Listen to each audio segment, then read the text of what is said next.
خو دینه د دشمنی پته لګیږي چې دیو اصل کوم دی قتل امام حسین علیه السلام یو بنیادی سبب دا و چې دیو خپل هغه بزرګان څخه بدر مقام کې قتل شوي هنین کې قتل شوي هغه بدلی خسته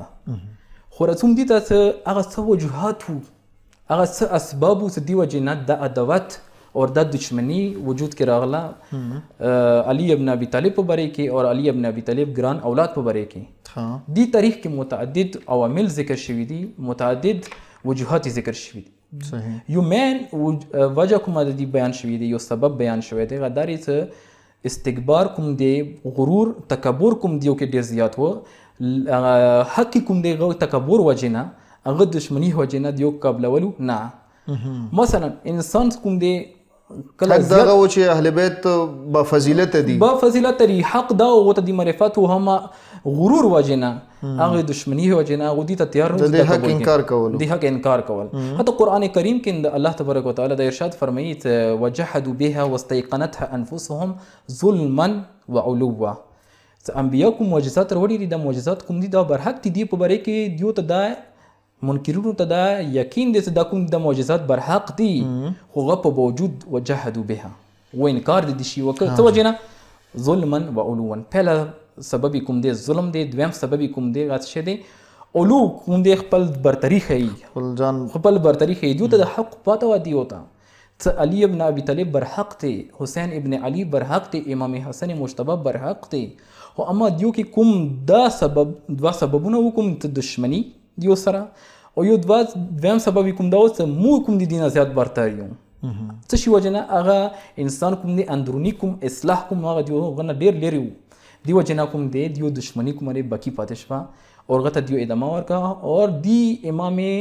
برحق اور حجت خدا مقابله کې را ورسېدو صحیح انداز شنت کوم دی دویم یو بنیادی سبب دا ذکر کیږي چې شام کومه منطقه و کومه علاقه و دي کې ځنې اصحاب د موجوده و بنو امیه حکومت دور کې څنګه امیر المؤمنین سره انتهایی سخت اختلاف لرل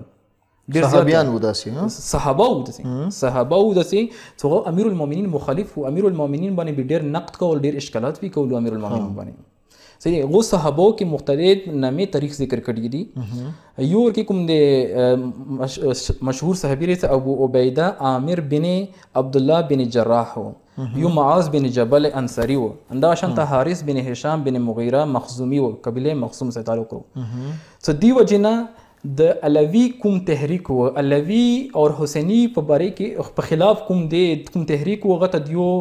زیات او چونګه صحابه عنوان و دیو او هغه وجنه چې کومه خبره دیو کوله هغه یو ارزش لر قیمت لر او دی وجنه کوم دی یو علی ابن ابي طالب اور هغه اولاد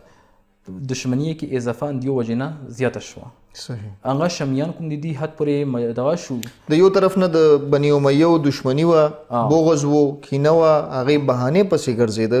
چې دغه دشمنی زیاته کی او د اهل بیت په خلاف کاروایی وکي او د بل طرف نه داسې کسان داسې مشران او داسې خواص راغلو صحابیانو په شکل کې موجود وو څنګه هو جنا غو ته مزید تقویت ملاو شو